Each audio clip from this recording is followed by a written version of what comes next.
Walgaon police ठाण्याच्या हद्दीतील खारतडे गाव येथे एका 33 वर्षीय पत्नीने 42 वर्ष पतीला मारहाण केली। या मारहाणीत पतीचा मृत्यू झाला।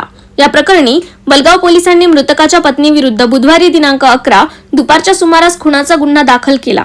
मंगेश देवीदास गोटे 42 राहणार खारतडे गाव असे मृतकाचे, तर छाया असे त्याच्या पत्नीचे नाव आहे। मंगेश हा दारू पिण्याच्या सवयीचा होता। तो अनेकदा दारू पिऊन पत्नीला त्रास देत होता। यातूनच त्यांच्यात नेहमी खटके उडायचे। दरम्यान मंगळवारी दिनांक 10 मंगेश आणि छाया यांचे कडाक्याचे भांडण झाले। यावेळी रागाच्या भरात पत्नी छायाने पतीला मारहाण केली। त्यानंतर त्याला उपचारासाठी रुग्णालयात नेण्यात आले। उपचारादरम्यान मंगळवारी सायंकाळी मंगेशचा मृत्यू झाला। त्यावेळी बाह्य जखमा मंगेशच्या शरीरावर दिसत नसल्याचे पोलिसांनी सांगितले। दरम्यान बुधवारी सकाळी मृतदेहाचे शवविच्छेदन करण्यात आले। शवविच्छेदनाचा प्राथमिक अहवाल पोलिसांना प्राप्त झाला। त्यावेळी अंतर्गत जखमांमुळे मृत्यू झाल्याचे समोर आले। त्यामुळे वलगाव पोलिसांनी या प्रकरणात मंगेशच्या पत्नीविरुद्ध खुनाचा गुन्हा दाखल केला आहे, अशी माहिती पोलीस उपायुक्त गणेश शिंदे यांनी दिली आहे।